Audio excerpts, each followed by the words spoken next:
This is Brenna Quigley, your personal geologist and terroir guide. Join me on a road trip through the geologic history of your favorite wine regions around the world. This is Roadside Terroir.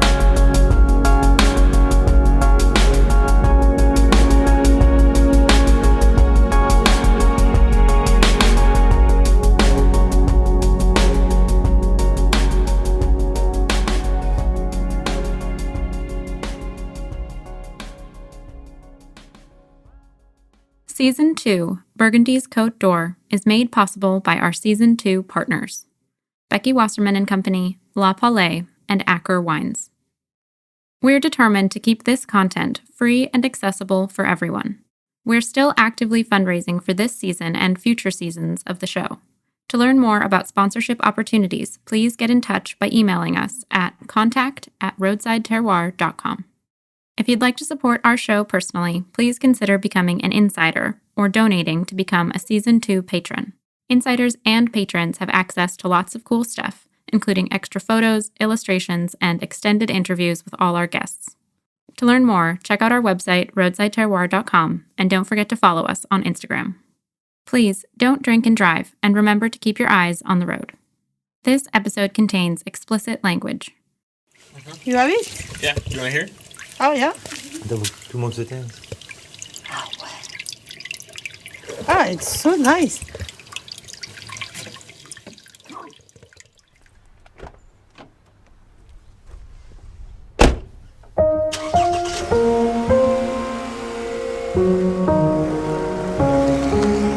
Today, we're headed south from our home base in the center of Beaune.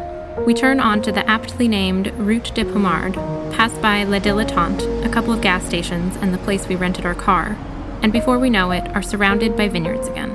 Our goal is to understand some of the most polarized and distinct archetypes of the Côte d'Or.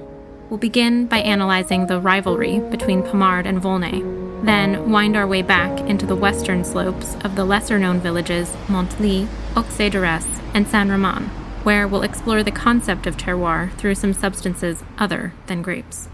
On our journey, we'll see if we can uncover any scientific, historic, or cultural explanations for why these neighboring villages are so dramatically different.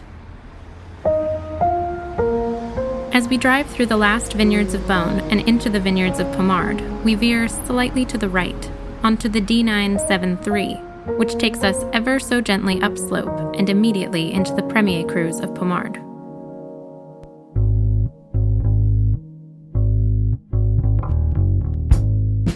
For decades, and probably centuries, Pommard and Volnay have been contrasted against one another. Even though the two villages share a common border and both specialize in pinot noir, the wines from Pommard are typically dark, muscular, and tannic, while wines from Volnay are lighter in color, delicate, and elegant. For these reasons, they are often unfortunately typecast as the masculine and the feminine expressions of Burgundy. We won't use any gendered terms throughout our discussions of these wines, because, well, it isn't 1950, and honestly, we think it's a bit of a crutch. Both the English and French languages are filled with descriptive, vibrant words to describe the nuanced personalities of these wines, with much more flavor, precision, and clarity than these oversimplified and outdated descriptors. That said, if you drink a few classic examples of Pommard next to a few classic examples of Volnay, it's unlikely you would confuse one for the other. The reference books allude to the idea that Pommard has historically been the more famous of the duo. But today, Pommard is not considered among the coolest wines in the Côte d'Or. However, many people, including Paul Wasserman, are hoping it's on its way to a comeback. Well, at first glance, Pommard is very much its cartoon. But if you start looking at some very specific vineyards, it's this muscular wine, but that's coated with incredible delicacy. The more you sip it, it becomes way more graceful than you first think. This tannic structure enabled Pommard to keep for a very long time. But Russell, my stepfather, and Mom, Becky, they both talk of times where Volnay was almost impossible to sell, and Pommard was much Others easier. are not so sure, even if they see the immense potential of the vineyards. Here's Daniel Jonas. Pommard became very popular in the old-style French restaurants back in the 50s and 60s. But since then, it's not that popular an appellation. If there's one thing that I can say in general, in a very broad brushstroke about Pommard, is that there is sort of an angular style to it. It is maybe a coarser grain and texture. But I think it's a poor interpretation of the village itself. What's missing in Pommard is a real dynamic leader of the appellation. I know there's potential because we've all tasted great Pommard. As we enter Pommard, there are village vineyards on our left and Premier Crus on our right. These Premier Crus are some of the most classic examples of Pommard wines, and they're all called Epinot, spelled Epenots, Epinot, which have further been subdivided into either Grand Epinot or Petit Epinot. Somewhere along this border lies the Clos des Epinots, a monopole vineyard owned entirely by the domain Comte Armand. Here's a little French-speaking tip I first learned when visiting this vineyard. When there's an S in the word that comes before a vowel, such as des Epinots, you pronounce the S like a Z. So instead of saying Clos des Epinots, you say it all quick at once, like Clos des Epinots, or even Grands Epinots. Grands Epinots and Petit Epinot are two separate appellations, but you're allowed to call them Epinot. But within them, there's Epinot Clos de Citeaux, there's the Clos des Epinots, there's the Grand Clos des Epinots with the different spelling, there's Grands Epinots, and there's Petits Epinots. So those are basically all the Epinot sub-lieux-dits you have. In classic Burgundy fashion, the Premier Crus of Pommard are mostly restricted to the gentle mid to lower slope, before the gradient really picks up. Clos des Epinots, for example, appears completely flat, even though it does have a very gentle east-facing grade to it. The lower side of the D973 and most of the much steeper upper slope is all Pommard village. The Comte Armand received the Clos des Epinots as a part of a dowry from a daughter of the Marais family. The Marais were one of the most important vineyard owners in the Côte d'Or in the 17 and 1800s. Originally, they owned all of Epinot, but in the early 1800s built a wall around what they believed to be the best part of the vineyard and sold off the rest. Skip to several generations later, the Counts live in Paris. They're very attached to the domain, and since 1985, they've entrusted very young winemakers as régisseurs, so full managers of the estate. Paul Zanetti now runs it. It used to be vinified according to age. There's been a slight change. It's more vinified in blocks according to geology. You find big nodules of iron. I've picked up quite a few at the Clos and juggled with them because they feel good in the hands. You would think that this lower section of the Pommard Premier Cru is on very deep, clay-rich soil. But when the Comte Armand did a detailed geologic survey of the vineyard, they discovered the soils in the Clos des Epinots are only about 50 centimeters deep and sit upon highly calcareous marl and limestone gravels. There's clearly variation within the Clos, which these talented young vignerons have been working to understand for decades.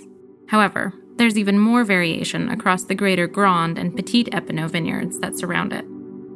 The wines from the Clos des Epinots have seen a long history of greatness, and because they've been made by a series of young, talented, outsider winemakers, they provide a unique lens into the changing styles of the region and how the expression of a great terroir shines through changes in style, hand, and vintage.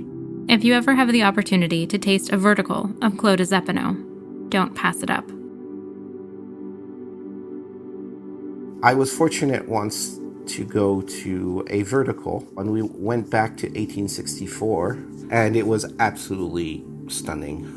It was glorious, and this is the thing about aging and Pommard and tannin. These tannins just enabled the wine to age. We had it in 2006, and it was still alive. It was very delicate because by that age, wine loses a lot of its power. But what remains is essence of wine, is perfume, this delicacy. With all the tannins resolved, they're absolutely glorious and very much alive. It's extraordinary.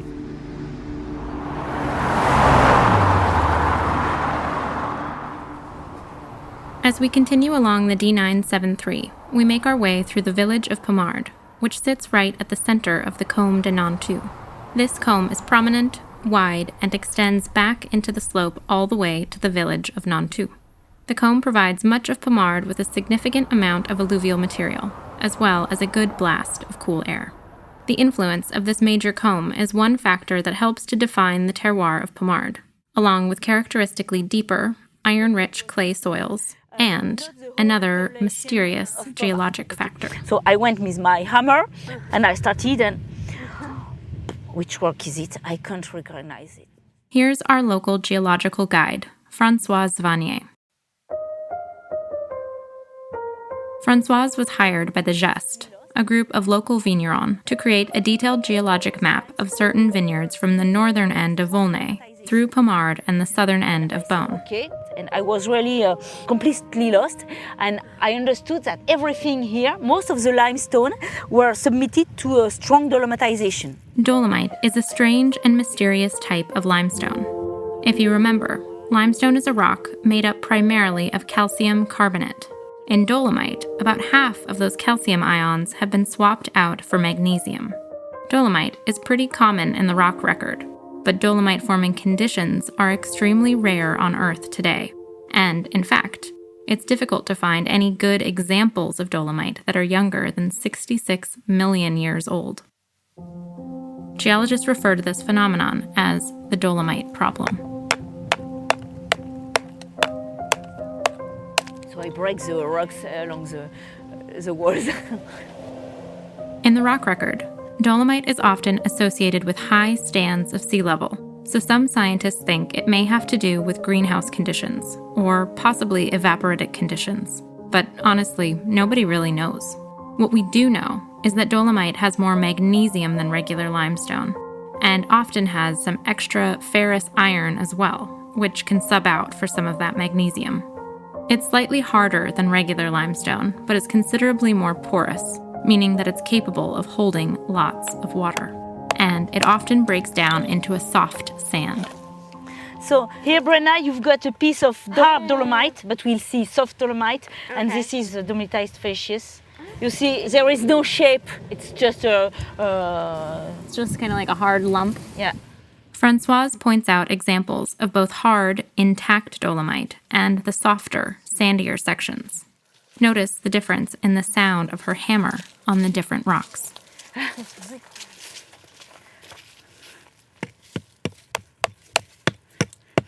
It's not a marl, but it's a soft rock. Quite powdery. Easy to scratch. And so you think that this was the dolomitized Ladois? This one, I think so. Yes, I think it's Ladois. This one, I think it's Ladois. Françoise explains that the dolomite in Pommard is patchy and unpredictable. She says there are other sections of dolomite in the Côte d'Or, but this amount of it seems to be unique to Pommard. Yeah, so they were quarrying. Yeah. They were taking it to sell it. I don't know where and when. I think in the Côte de Beaune, some small quarries were still active in the middle of the 20th century. She also goes on to explain that a lot of the dolomite has been quarried historically for its magnesium for industrial uses. Some of this magnesium was used for soil amendments, but magnesium also has the ability to decrease the melting temperature of certain substances, so has been used in the iron industry and also for the production of crystal. Much of the magnesium in the Côte d'Or was used specifically for a cristallerie developed by Marie Antoinette herself. So if you could have a specificity for Pommard, but including also the northern part of Volnay and the southern part of Beaune, for instance, Le Clos des Mouches, it's the occurrence of a strong amount of magnesium in the soils due to the dolomite. I'm not saying that it is the reason why the wines in Pommard are strong with strength and so on. I don't have the explanation, but one specificity in Pommard is the huge amount of magnesium due to the dolomitization. As we continue through Pommard, there are some striking, austere, and powerful Premier Cru and Village vineyards that extend back into the Côme itself. There are lieux-dits in Pommard that are incredible. And on the north end, towards Beaune, on the very top of the hill, are Petit Noison and Les Vigneaux, which are incredible lieux-dits. But of course, Leroy also makes a Pommard Les Vigneaux. And they're exceptional lieux-dits. And on the southern side of the village, the greatest Premier Crus are located about 30 meters higher than those on the north, such as Clos des Epinaux, on a steeper, more irregular, and jumbled-up slope. We've made our way to Pommard Rougien, which is easily regarded as one of the most important vineyards in Pommard. This vineyard is divided up into two parts, Rougien Bas, the most prestigious, and Rougien Haut, which sits directly above it. So we have two different ages, and this part is more white soil. It's lighter. Yeah, not as red. Sunset is behind the mountain, so at the end of the day it's colder here than Rougien Bas. We're joined in Rougien Haut by Thomas Bouley of Domaine Jean-Marc et Thomas Bouley, based in neighboring Volnay. Thomas is an excellent example of a Volnay winemaker who has a sneaky knack for making expressive, thoughtful Pommard wines. I heard about him because his peers, whether it was David Croix or Olivier Lamy or Nicolas Rossignol, other people said Thomas has this incredible sensitivity towards vineyards. He's probably the best among us.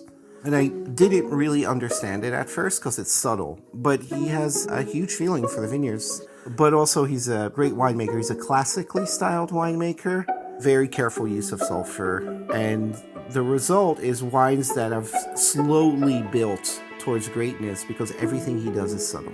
And yeah, he's definitely a great part of a certain group of winemakers who are very, very talented, very talked about, and emulate one another in this sort of really enriching competition. The border of the appellation is just there, and you can see the exposition. So you can go left, you go up to Vaumurien, and then go down in Volnay. The view is... Okay. From Thomas' parcel of Rougien Haut, we get back in the car and begin to climb up into the high slopes of Village Pommard, where the soils become white and chalky.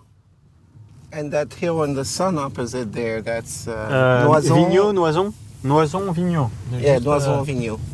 They're amazing. Lieux-dits.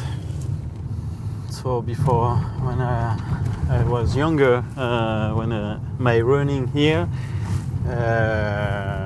we could feel the airflow and really, really, really cold. Mm. The road is the border, so it's Pommard side and Volnay, and this part is Pommard. Now Volnay. He snooze, you lose. As we all make our way through these higher Pommard village vineyards and get closer and closer to Volnay, we can't help but notice that it feels like we're getting closer to Volnay. Okay. Volnay.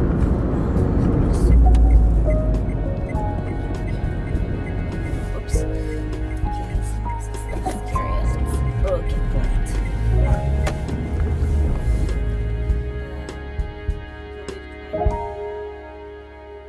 Pommard clearly sits low on the slope, right in front of a significant combe and on top of its associated alluvial fan. In direct contrast to this, the village of Volnay sits much higher on the slope, just barely below its tree-capped crest, and in front of a comparatively tiny little mini-combe. The center of the village of Volnay sits about 50 meters higher than that of Pommard, and even if this doesn't sound that significant, it gives the village a much more elevated, mountainous feel to it. The slope is quite steep here as well, even within the town, making the narrow roads feel all the more perilous. Volnay is one of the great villages of Burgundy. Now, is it because of the terroir or because of the producers and the history? I think it's a combination of both. This little mountain village also holds historical significance, which has been preserved in the names of several notable vineyards. According to Jasper Morris, in the 11th century, the Dukes of Burgundy built a big chateau here, in which they would eventually entertain the kings of France. This chateau, which no longer stands today, was apparently used as a sort of summer home for the Ducs, as a respite from their homes in faraway Beaune. Abbé Bavard wrote that Duke Hugh IV preferred Volnay because of its, end quote, hillside so well situated, its waters so clear, its atmosphere so pure, its views so grand, its wines so delicate, and all its produce so tasty. Impressively, 800 years later, this all still rings true. Several vineyards within and adjacent to the village of Volnay sit upon the foundation of what was once this elaborate chateau. Many of these vineyards are now monopoles and are absolutely precious to the vignerons who own them now. These include Clos des Ducs, owned by the Marquis d'Angerville, Clos de la Cave des Ducs, not owned but tended to by Benjamin Leroux, and Clos de Château des Ducs, owned by the Lafarge family. To mistake one for the other is a major faux pas. Despite the similarity of their names, each precious vineyard has a drastically different situation, soil, and expression than its counterparts. We begin our tour of Volnay at Thomas' Clos de la Cave, which appropriately sits just above his own cellar at the top of the village, and just above Benjamin Leroux's Clos de la Cave des Ducs below. We hike up to the very top of the slope, where we can overlook the entirety of Volnay in front of us. So here it's Clos de la Cave, so it's really not so much clay. Here it's around 20% of clay here first, with many stones, gravels. And on the ground we have a white soil, like a marl on the ground. But it's really deep soil. The bedrock's really deep. When we dig the new winery, we had a profile 7 meters. And Still no bedrock. Yeah, exactly. Wow. Crazy. You don't expect that on au-dessus. No, and we have the forest on the top, so with a warm climate, June, July, the sun was behind the forest, so it was cooler than the rest of the plain. Can we go to the top? Yeah. Walking? Yep. And with the slope and sometimes... Ça grimpe. Oui. Fait du bien aux cuisses. From here is 33% of slope here. But we have beautiful view from there. From this vantage point, we can see the steep Premier Cru vineyards on either side of us, and the gentle swells and undulations in the slope as it flattens out below us. Many of the monopole vineyards are tucked within humble stone walls of the village and often look more like private gardens than historic sources of excellence. So this is Volnay, Clos de la Cave. So that's the Volnay village. And just behind the wall is Volnay Premier Cru. So that's the border. Clos des Ducs, Clos de la Cave village, and Clos de la Cave des Ducs. And Clos du Château des Ducs is just... The next one. Yeah. The wines of Volnay are much like the village itself. They sit high in the air, seemingly weightless, beautiful and gently contemplative, but without even a hint of ostentation. So who loves Volnay? So they're not peacock wines, they're not bullies, they're not Olympians. A lot of people think it's just delicate and pretty and yummy. That's why they like it. But actually there can be pretty stern tannins. They're just smaller than Pommard, but they can be very stony and tannic. It's never looking down on you. And it feels really good and pretty and elegant and graceful and also incredibly complex. So the greatest wine I've ever had in my life comes from Volnay, period. Also, there's a lot of talent in Volnay and a lot of historical talent in Volnay. Volnay is a relatively small and compact village, and everyone seems to agree that there are around 4 basic terroir zones, even though they might disagree slightly about their boundaries. We're on a mission to explore them all. There are steep vineyards on white soils in the northwest, such as Clos des Ducs and Piture. Below them are vineyards that border some of the great Pommard vineyards we just visited, which share a taste of Pommard's richness and strength. There's a small cluster of vineyards within the village itself, including the other 2 Duc namesakes, Clos de la Cave des Ducs and Clos de Château des Ducs, as well as the legendary Clos de la Bousse d'Or. South of the village, and once any evidence of Dolomite has conveniently disappeared, are the most classic expressions of Volnay, including Taille and Clos de Chêne high on the slope, and Champagne and Cailleret just below them. Finally, just south of the Volnay border is Santenau, which, though technically belongs to Meursault, has the right to be called Premier Cru Volnay-Santenau when planted to Pinot Noir. Lastly, you have Santenau. It's the most powerful of all the Volnays. It's always got dark fruit. It's interesting dark fruit. It's not heavy. It remains fresh, incredible aging potential, but it's in Meursault.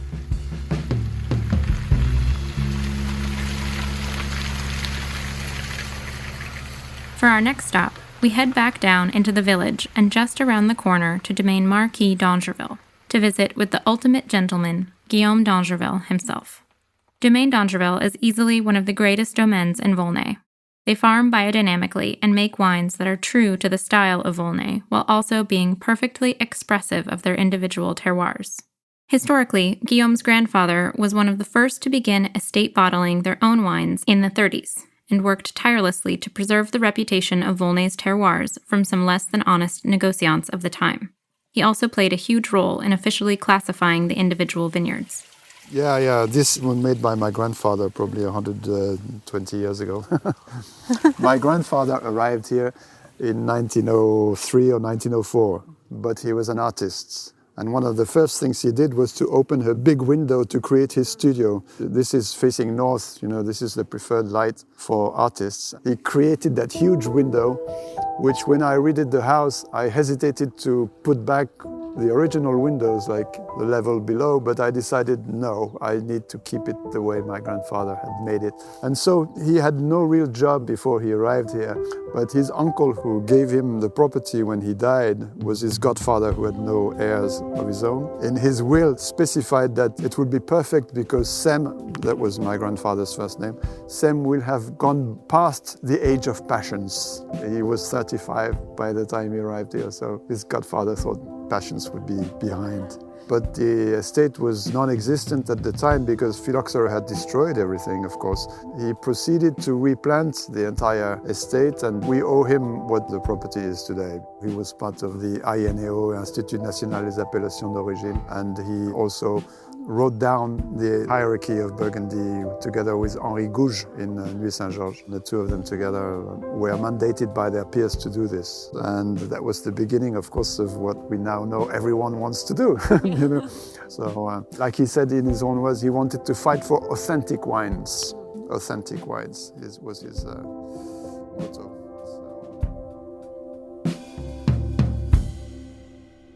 The garden of the domaine is the steep and regal Clos des Ducs monopole vineyard. Guillaume loves to point this vineyard out whenever it's within sight. Okay, so we're here in the Clos des Ducs, and it's a very peculiar parcel because it sits on the northern hill of the village, but bottom left corner of that hill. So you can see when you look at the Clos des Ducs that the slope to the east is almost equivalent to the slope to the south. So there is that double exposure, but the soil here is typical marls, marne blanche, white marls, with a high content of limestone, lower content of clay. In spite of the fact that it's quite high on the hill, it still has quite a deep soil, about 3 feet of soil before the rock. It's never really suffered from erosion too much. And there is excellent drainage, of course, because the double slope is there and each slope is quite steep. So there is never any excess water on the surface. And what we're hearing here is precisely my next point, which is the fact that underneath that particular area, there are a series of underground springs. And those springs move around. They're not always exactly positioned at the same place, but one part of it comes out in the middle of the vineyard there. Is that what that is? Yeah, the green patch that you see there. Then it's hosed down, it comes down here. And you can hear it here, and it's always flowing, that particular spring. Even in dry years, it's flowing. And an easy way to verify the importance of those underground springs, of course, is that even in those dry years that we've seen several of in the recent past, we've had a higher yield in Clos des Ducs than in other Premier Crus of Volnay. which means the hydric stress is less, of course, because of those underground springs. So that's another very peculiar aspect of that particular terroir, climat, as we call it, which makes it very special. These natural springs seem to set Volnay apart from other villages in the Côte d'Or. When I asked Françoise why the village of Volnay sits at such a high elevation compared to other villages along the côte, she replied that it most likely had to do with access to water. Probably due to the springs. A few centuries ago, the houses were built where the water was, and probably the spring was there, and the relationships with the water was very important a few centuries ago. And that is the one thing that everyone seems to talk about in Volnay are the springs. There is that element there, and also there is that breeze coming from the separation of the two hills. Always like a breeze, especially important, of course, in the summer, when it's important to keep pinot cold at night. And so that's a refreshing element also to the vineyard. Well, if you have time, we would love to see a couple different, diverse vineyards. What kind of car do you have? Well, it's called a Clio. Okay. It's okay. Because I have a two-seater. Okay. So. Okay, we can squeeze into mine too. We can all fit into one, whatever you prefer. You think so?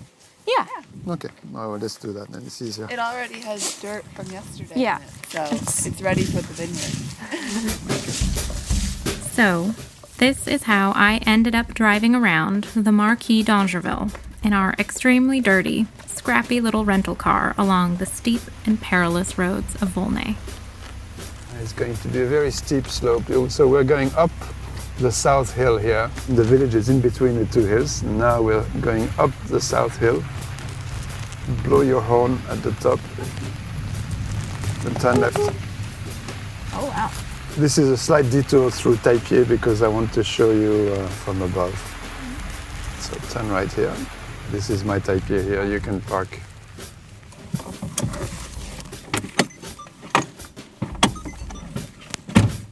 You see Clothilde Ducs. You see the church? To the left of the church, in between the two trees. Yeah. That's the Clothilde Ducs we were in. So you see the slope south and the slope east. Yeah. Yeah? So here, South Hill. It's like a diamond shape. Like a diamond shape, exactly. And here, Taipei on the South Hill. Same sort of altitude as Clothilde Ducs, perhaps a little bit higher. But in the open wind, as you can tell. Yeah? A lot more in the open wind than Clothilde Ducs is. Very steep also. Taipei means cut your feet. The legend is the name of the vineyard is because people used to ruin their shoes when they were working in the vineyard. And then behind that road is Champagne. And Cailleret is a little bit over there to the south of Champagne. But you can tell that quite a steep slope here, and then the slope is less steep into Champagne. When we see Champagne from the bottom, you will realize that it is much less slopey than Taipei is. But it's a very long rose from the bottom of the slope to just above mid-slope. It's even kind of like convex. Yeah, it is. The expression of this Taipei, I think, reflects more the wind and the cold and the high altitude than it does warmth. It's always a more reserved wine in my range, a colder wine, even in sensation, but very long-lasting. We leave Taipei and head down the steep slope to Champagne, just below the D973. Are you prepared to drive down there? I'm ready. Go for it then.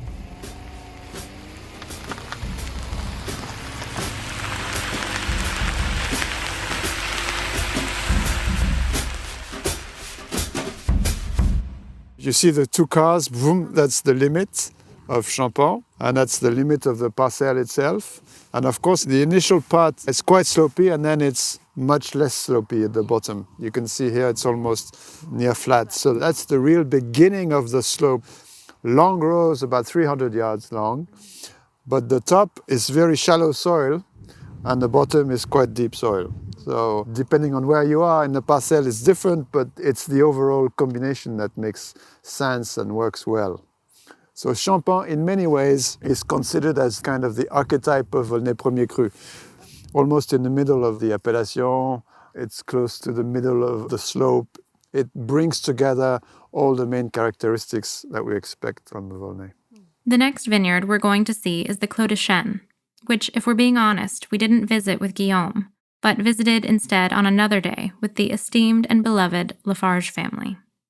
The Lafarge it's almost an estate that's outside of time. Michel never gave in to any fads, including there were never any clones planted at Lafarge. There was, I don't think, much use of herbicides, if any. They were in the early proponents of biodynamics. We were talking about Volnay having a lack of ostentation. And then you can double up with the Lafarge as having no ostentation whatsoever. So it's a double whammy of reality in a way. Soulful, very soulful wines. We're joined in the Clos de Chêne by the son of the late Michel Lafarge, Frédéric, and his daughter, Clothilde, who returned to work full-time at the domaine in 2018. Frédéric explains that their parcel of Clos de Chêne is special because it exists at the corner of 4 of the greatest vineyards in Volnay.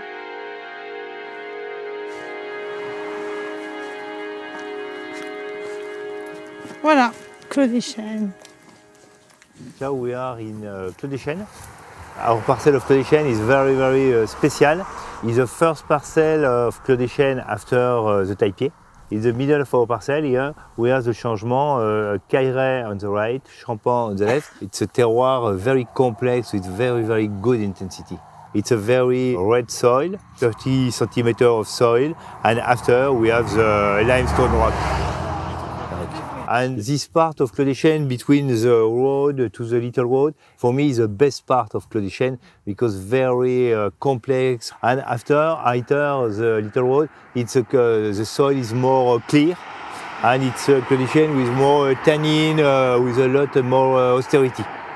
And it's really interesting because the soil is really different, and when we test the Clos de Chêne from the neighbors, it's completely different. I always have difficulty imagining it. This is very clear. What is that? What kind of rock is this? It's some sort of like recrystallized calcite within the limestone. Gold maybe not. It's a gold limestone. So I can say it's a Grand Cru now.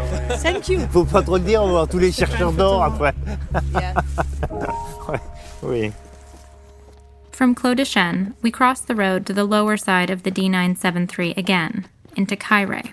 It seems like everyone who makes wine in Volnay has a little bit of Cailleray and loves it dearly. As Guillaume says, You know, there's a saying in Volnay that says, if you don't know Cailleray, you don't know Volnay. So Thomas Boulet's parcel of Cailleray is just below the Lafarge parcel of Clos de Chêne. Why is Cailleray the best terroir in Volnay? The exposition, because it's southeast, not so much clay here. It's really light soil, like a layer of slates, of stones here. Aptly deserved name, Cailleray. It means small stones. Wow. And it's hot in the afternoon here. Yeah. Because of the stone. Here we never need gumboots. Here. Rubber boots? Yeah. Yeah. You're right. It's gum boots, but only in England. Okay. In America, it's rubber Okay. boots.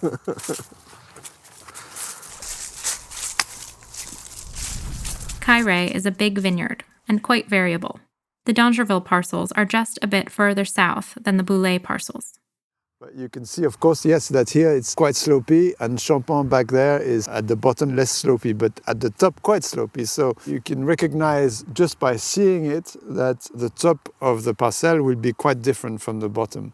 Some people would argue, well, if the top is so different from the bottom, why don't you separate the two?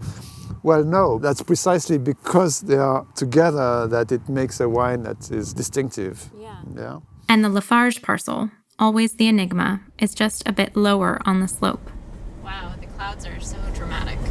Yeah, but at least we have a little bit of sun, which is nice. Perfect timing. And it will be on the left, in the corner, after the door.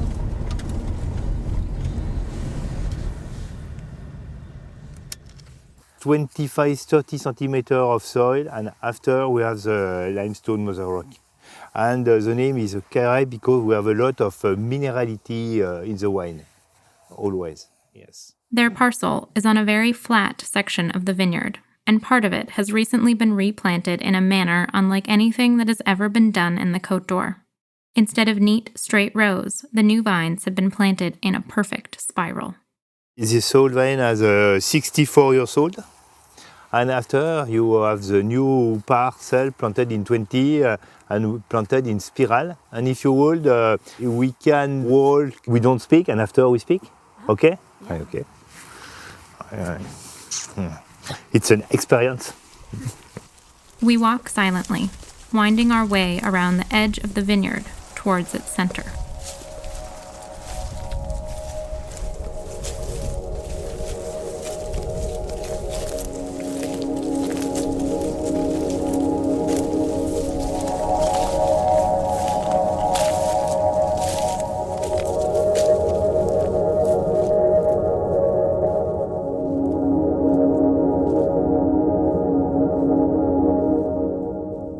We have a lot of energy and it's a very quiet. And I think after for the grape for two, it's better because we have a very good expression of the terroir with the energy of the place. I have a dream in the biodynamic. We work a lot with the vortex and all civilization in South America and the Maya work with the circle.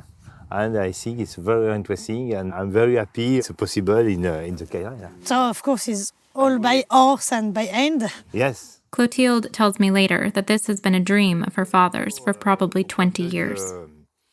And now we have the Mother Rock. It's a very zen, very meditative place.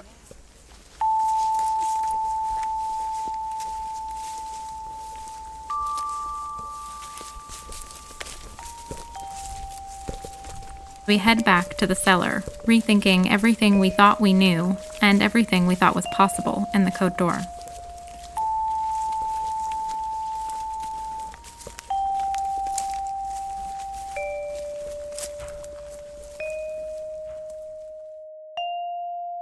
Back at the domaine, we visit Lafarge's private vineyard garden, the Clos de Château des Ducs.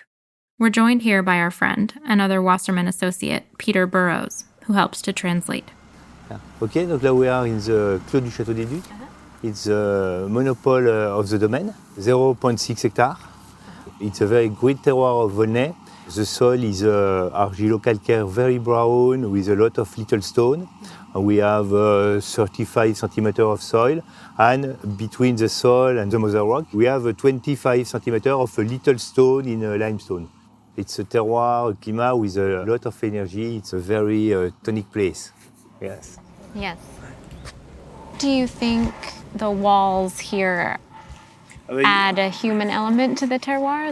Yes, it's a very early, and since 16, very often we picked before the other Premier Cru because with the wall is very protect to the winds, comment on dit la chaleur, the warmth give the night. It's very important, very protect, and the maturity from the grapes arrive very quickly. We have chicken, we have 12 chicken, and on dit un coq rooster. Ouais, rooster, yes. And elles grattent le sol, elles mangent beaucoup d'insectes et elles amènent toute une animalité. C'est important d'avoir des animaux qui complètent le terroir et le climat. Je te laisse traduire. They bring an animal element that brings life, and it's important to bring the life to the vines themselves. Yeah. I love it. And we are lucky because we eat very good egg, and it's egg of Premier Cru. And it's very rare. We end our Volnay vineyard tour by descending into the ancient, small, and humble cellar of Domaine Michel Lafarge. Tasting wines out of barrel at Lafarge is a truly moving experience. The wines are absolutely superb. Quirky and alive, serious and profound, yet somehow a bit mischievous, not unlike the Lafarge family themselves. We didn't say much during this experience, we just tasted quietly and let it all sink in, as the sounds of the underground spring that flow along the walls wash over us.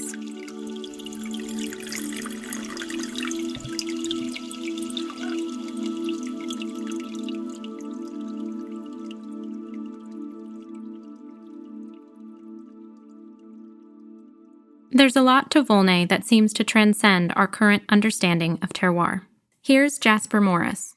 We never have to forget that Burgundy is so much about the people, even though we go on and on about the glories of the terroirs and this vineyard and that vineyard. And the people matter.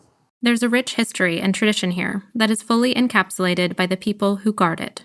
From the Marquis d'Angerville, protecting the integrity of his village, to the humble spirit of the Lafarges. But the story of Volnay wouldn't be complete without mentioning another legendary character, Gerard Potel of Domaine de la Pousse d'Or.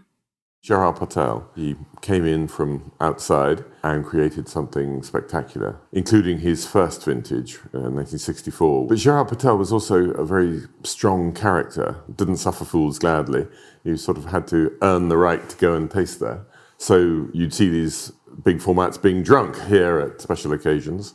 And the wines were just really lovely. He was just a really good winemaker who made lovely wine and had a lot of personality, and is an important part of the history of that time.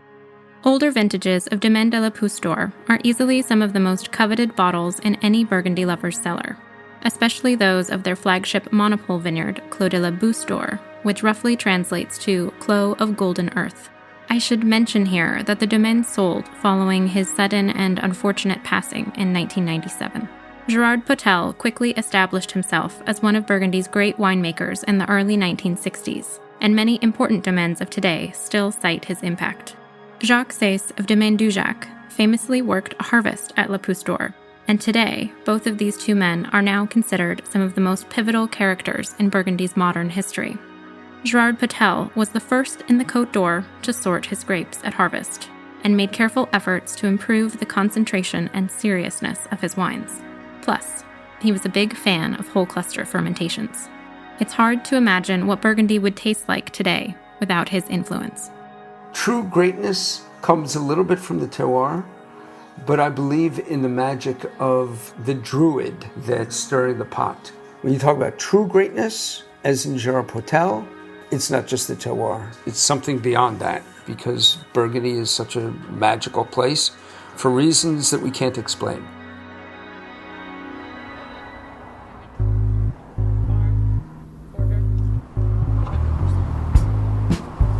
Just south of Volnay, there's a huge break in the slope.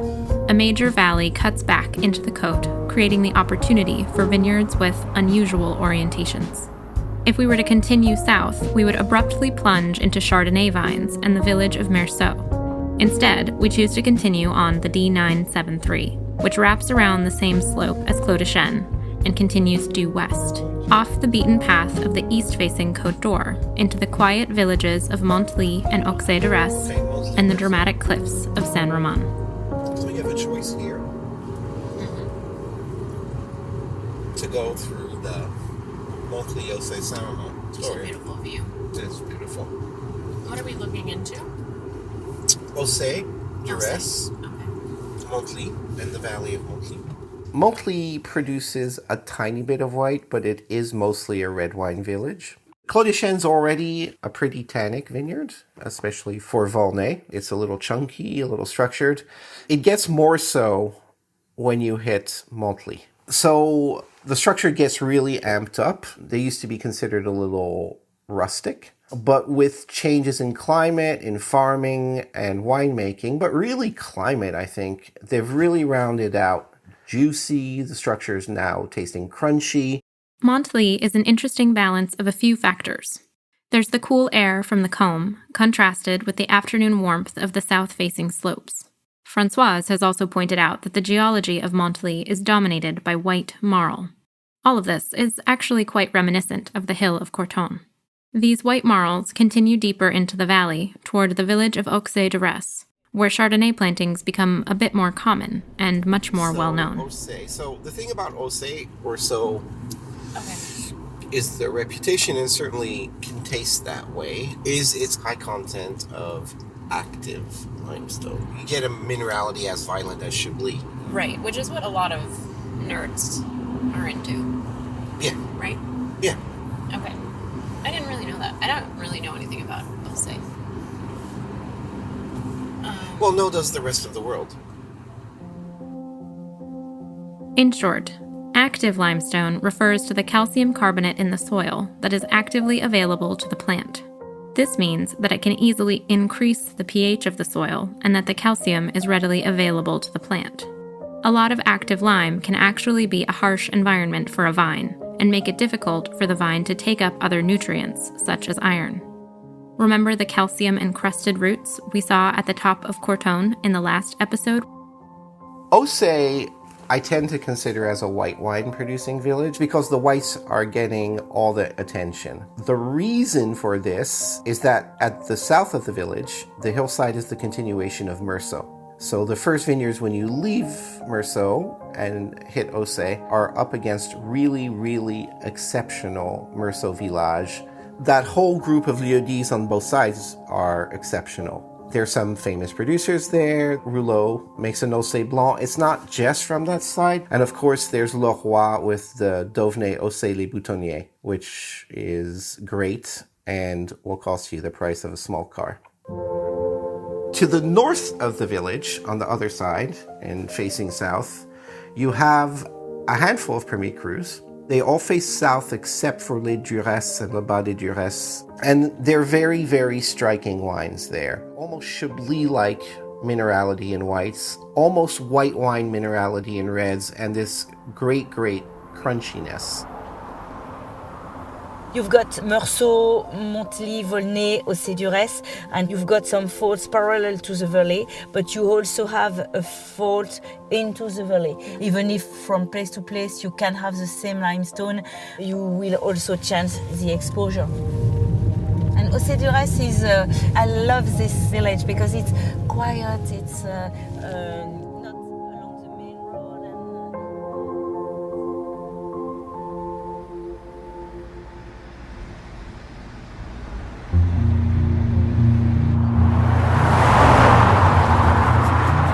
As we make our way further into the valley, the elevation begins to climb, and the soft, broad topography of the Côte de Beaune gets steeper and more dramatic. Off in the distance appear the white, vertical cliffs of San Romain. Kind of dramatic. So it's kind of like an amphitheater. Yeah.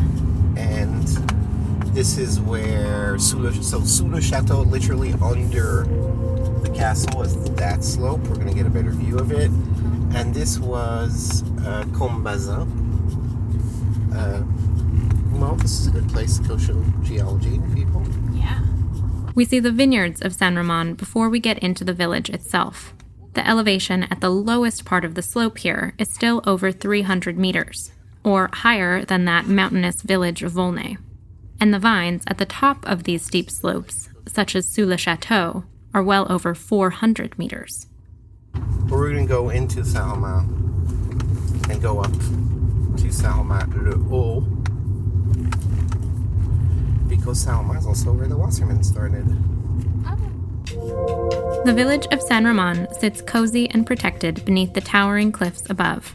Stone houses with tiled roofs and baby blue shutters line the steep little roads. Although it is remote and relatively unknown, there's a lot of heart in San Romain. Locals come from all over the Côte for the scenery and the quiet. The experience of being here is authentic to Burgundy, but encapsulates the aspects of terroir that go beyond the vineyards and the wines. With that in mind, it's time for a cup of coffee.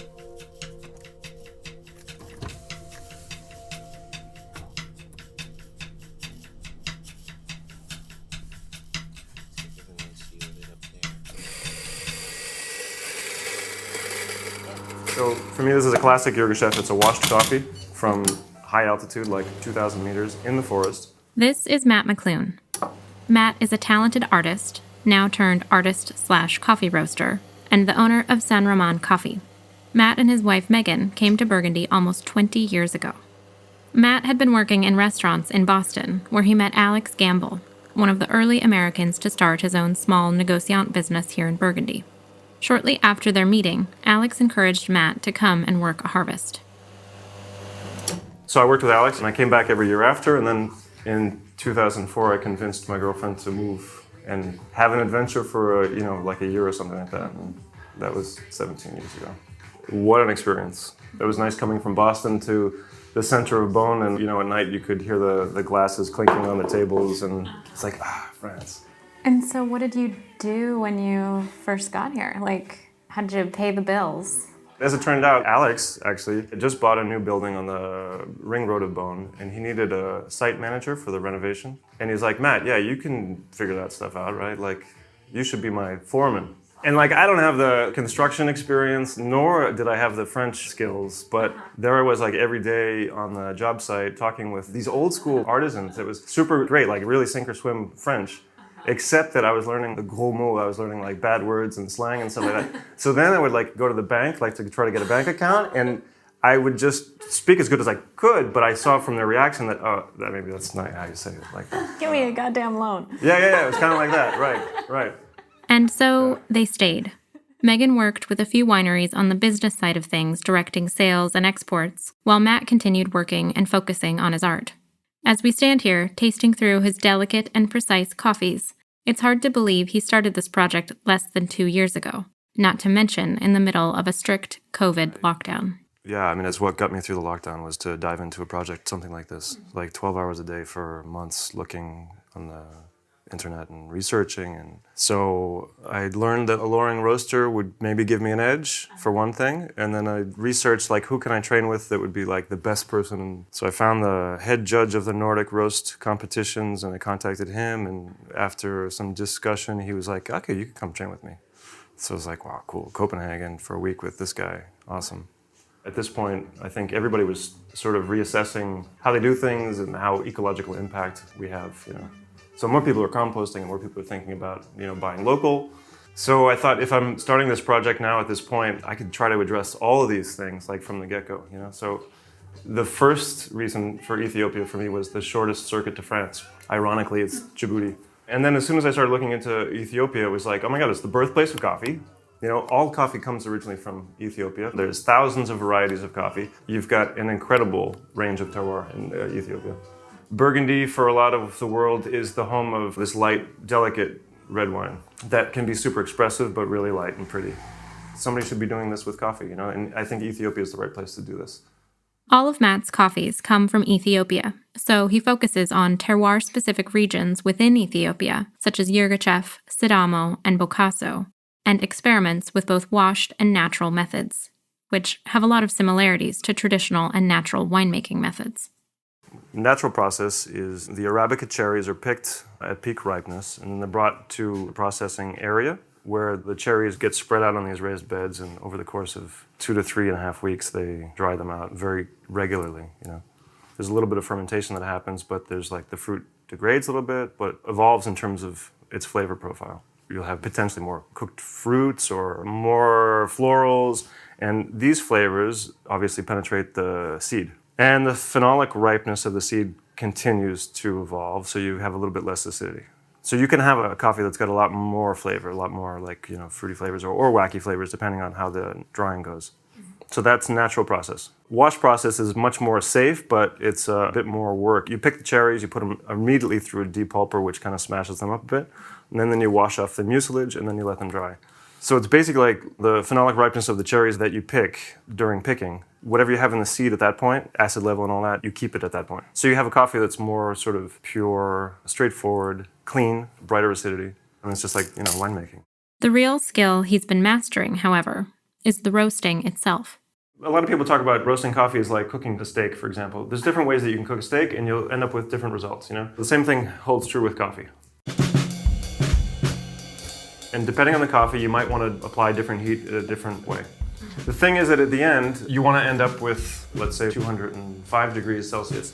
So that means that here, we want to end up here. We'll preheat the oven, introduce the coffee, which is room temperature. So you drop the green coffee in, and all of a sudden the temperature kind of comes down a bit because you just introduced 5 kilos of cold coffee. And then at about just before a minute, the temperature starts to rise again. Now, the trick is, how do you bring it from here to here? Do you do it slow and low? That'll give you a certain outcome with the coffee. Or do you hit it with heat and you come up like this? Because that will pop the fruit, do different things. The shape of this curve does everything. Texture, sweetness, fruit, all that stuff. We're in Burgundy with light, delicate, expressive Pinot Noir. And I thought, okay, if we're going to do something like this here, the coffee should be in line with this. So I thought that training in Copenhagen, learning how to do a Nordic roast would be the right way to go. you know. But the interesting thing is, like, so in the Nordic countries, they've got even less sun than we do here in Burgundy. So their palates are totally used to high acidity fruits. So of course they can really appreciate the subtle play of different acidities in coffee. And to bring it here to Burgundy, that was maybe a little bit too far. I learned how to do a Nordic roast, but I'm trying to give it more silkiness and body. He's an artist with a new art form, constantly changing and adjusting his methods to fit both the individual terroirs of the beans while trying to match the local consumer taste and terroir here in Burgundy. I started the project thinking that Nordic roast was the right way to show Ethiopian coffee here in Burgundy. We're used to talking about these things like acidity and balance. But then everybody can't make a Nordic roast easily. It's asking too much. So it's a balance. How can you make a beautiful coffee that you think makes sense here, you know, in a place like this, but everybody has access to it? And so what is the reception of that? It's super fun. It's amazing to do this at the market and to have great winemakers from Burgundy come by and taste coffee. And to be able to talk about terroir with something different than wine, but still be able to use the same language and skills, you know, tasting skills and everything. It's fun. You gonna give it a ring? I think so. Good. Oh, really ring it.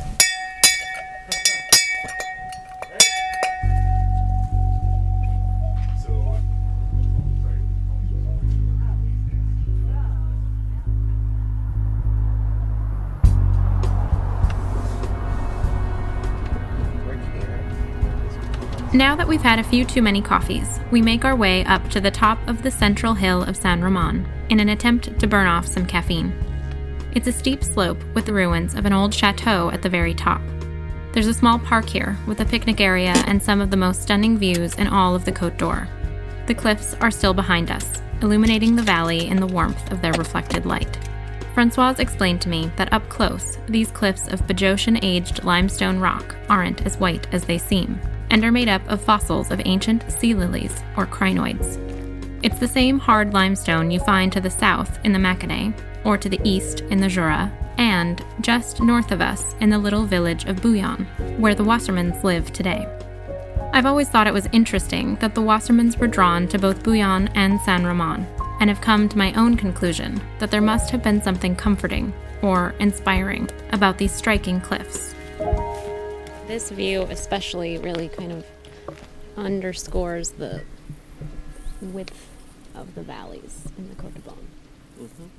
As we sit here, overlooking the valley and the route we've just driven, Paul explains the early days of his family's history in Burgundy and some of his earliest memories.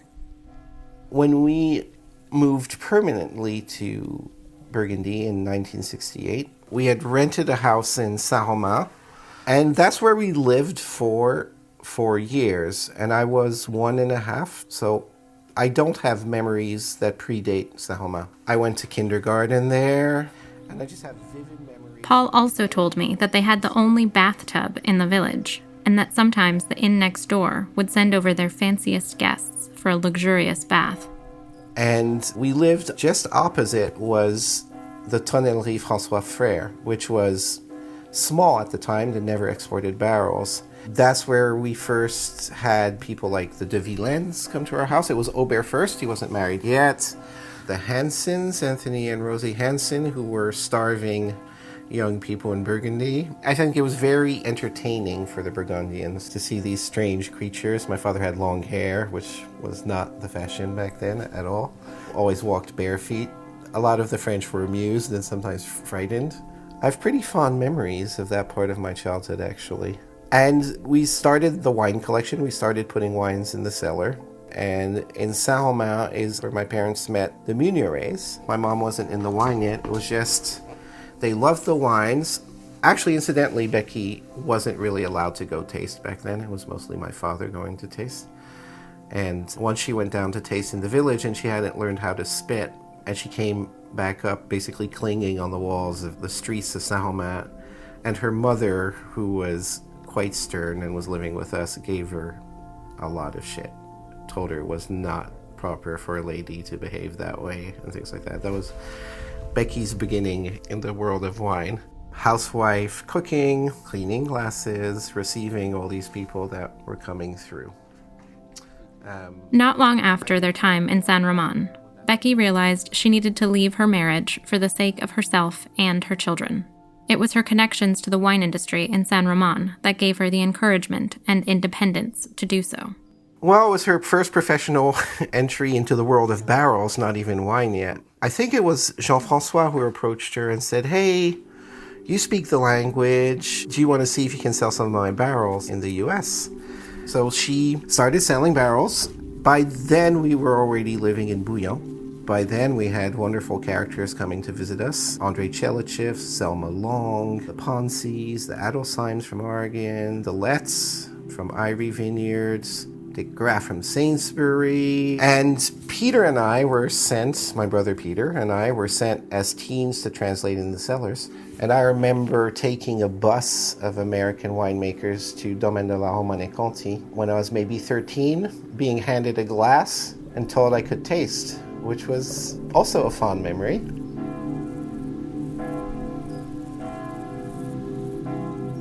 spent 4 years living opposite. I mean, they're big memories. The hearing of the barrels. Yeah. Dong, dong, dong. I mean, it was constant soundtrack to my life. The smell of the oak burning. Those, big part of my first actual memories. Not the.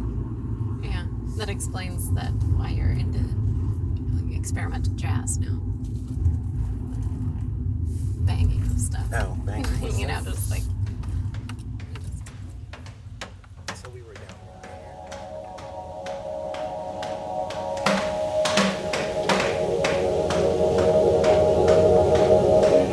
For our next and final stop of the day, that's exactly where we're headed.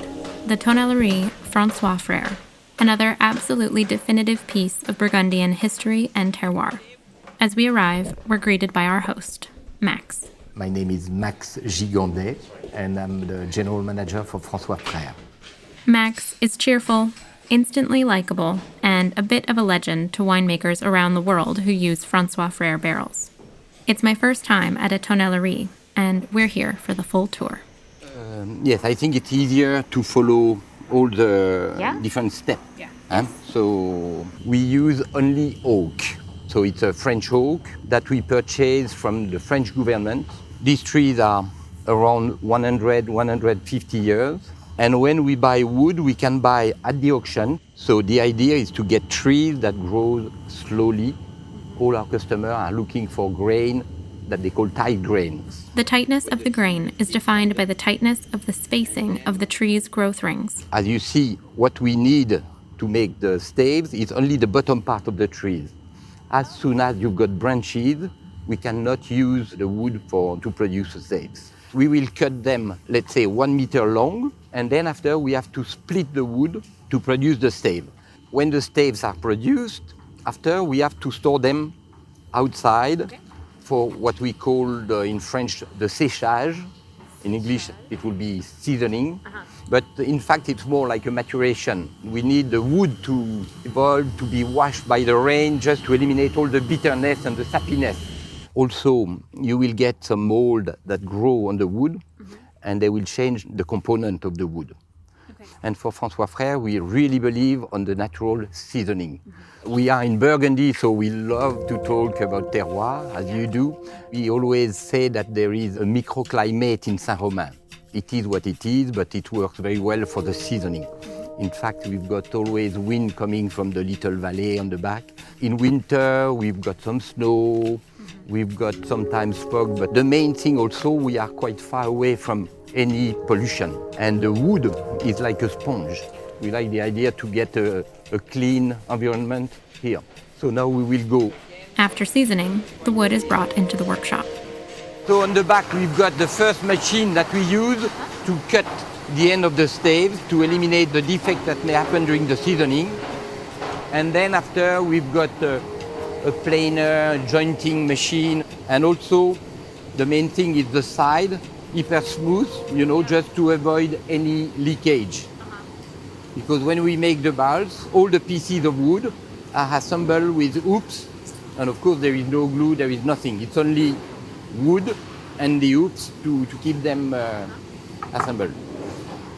Customers can make several choices in order to customize their barrels, including the size, shape, length of seasoning, tightness of grain, and, of course, the toast. So we can have a look to the toasting room.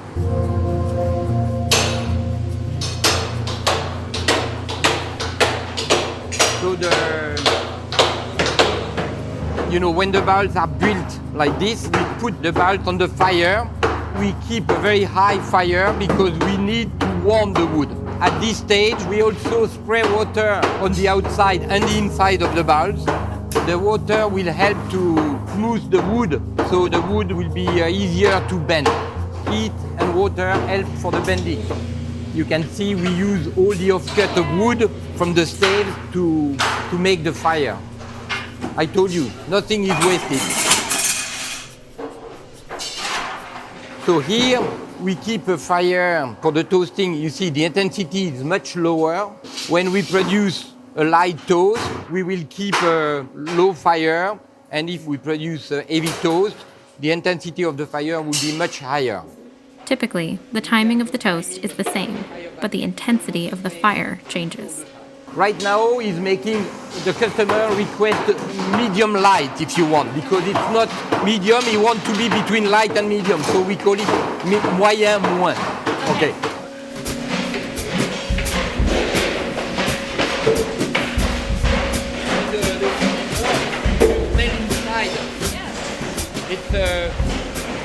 Quality is very important for us, but mostly for our clients.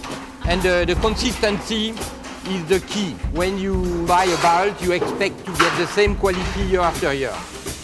The machine there just make the chime and make the crows, or the how do you call that? The groove, the crows? Yeah, okay. And also the bung hole here. Okay. And after, the coopers, they put some flour mixed with water inside the groove. Like when you cook a pie.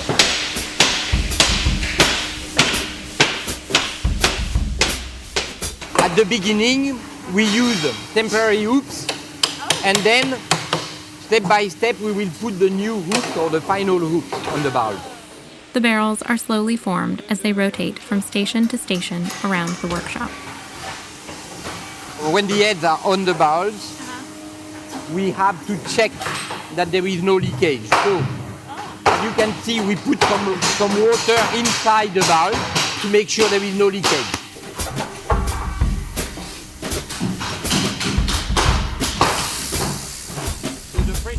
If any leaks are found, the barrel is repaired by replacing the entire faulty stave. So all the quality control is done step by step. So this one is okay, so after we just drain the water and we let the barrel dry long enough before to finish the process. Next, the temporary hoops are replaced with shiny new ones. So, more pounding. You can get galvanized hoops like this, or on request you can have 3 paint hoops, the black hoops. Finally, the barrel specifications and producer label are burned into the wood using a fancy laser, and the barrels are packed up and prepared to ship. So this barrel is going to South Africa, to the domain Hamilton Russell. These custom barrels are all made to order, so they don't sit in the factory for long before they're shipped off to their new homes. In fact, we try to avoid to store the barrel too long, and usually we load 1 container every day. Okay, wow. Many wineries around the world use exclusively François Frères barrels. And, of course, they have many local fans as well, including legendary domains such as Domaine de la Romanie Conti, Coche de Riz, Mayo Camazet, and many others. At the end, this is what our clients are looking for. All these details that make the barrel different.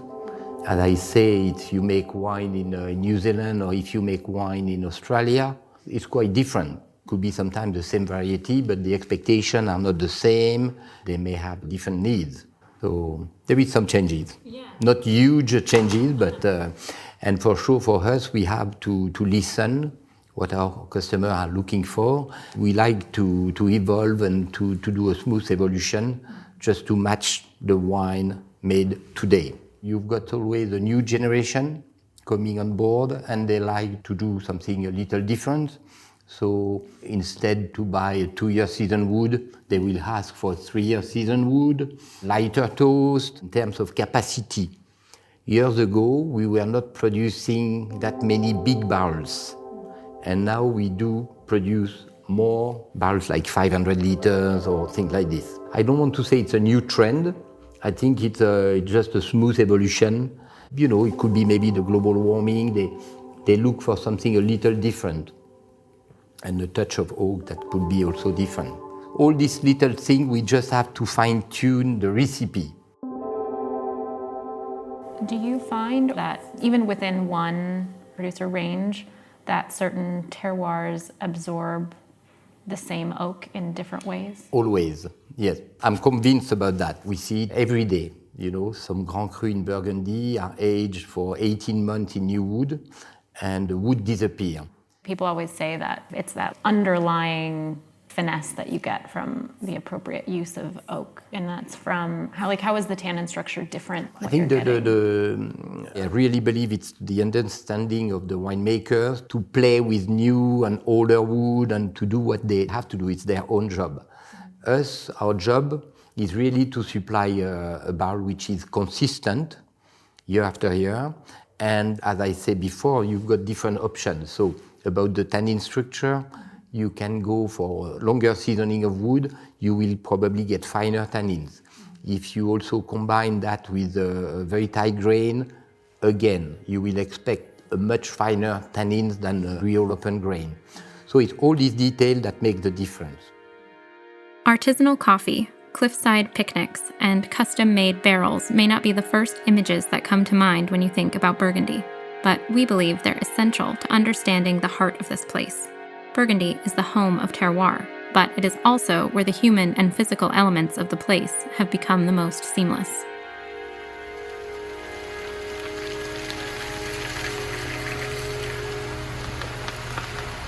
At the end of another very long day, we head to the outskirts of the village.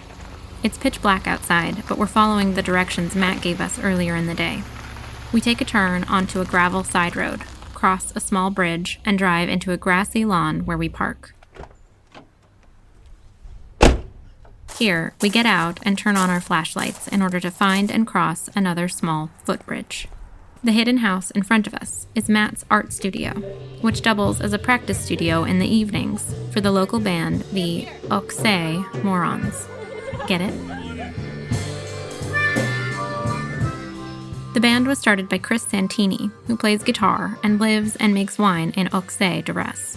The band consists of a group of mostly expats who have made their life here and are all involved in the world of wine, one way or another.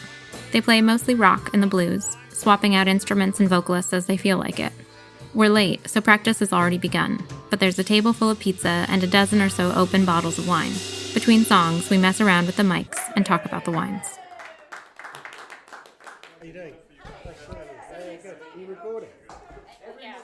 At first, it seems like a stark contrast from our aristocratic morning with the Comte d'Armand and the Marquis d'Angerville, but everyone here is connected by the wines and their attachment to this place. Chris had also started the Auxey Collective, a bit of a wine co-op, and a hub of a few rebellious winemakers politely shaking things up in Burgundy. I think about the Wassermans who arrived in Saint Romain over 50 years ago, and their casual dinner parties with the de Villaines and the Meunières and Jean-François. Although we're well off the beaten path of the Côte d'Or, we can't help but feel like we're right in the middle of something important.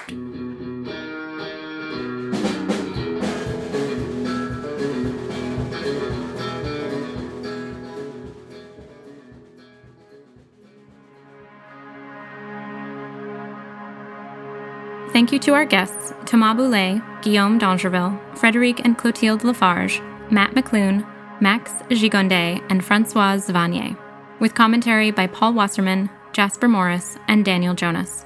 This episode is made possible by our Season 2 partners, Becky Wasserman & Co., La Palais, and Acker Wines. Roadside Terroir is hosted and produced by me, Brenna Quigley, recording and sound engineering by Nick Canepa, and original music and sound design by Jeff Alvarez. If you liked this episode, please share it and give us a review. It really does make a difference. This season wouldn't be possible without the support from all of you. Check Check out our website, roadsideterroir.com, to learn how you can stay in touch and how to help support this season by donating, sponsoring, or becoming a Roadside Insider. Thank you to Issa Islami, Michael Sager, Ali Massey, Jerusha Frost, Julia Wiggin, and Peter Burrows, and everyone else who helped make this episode a reality.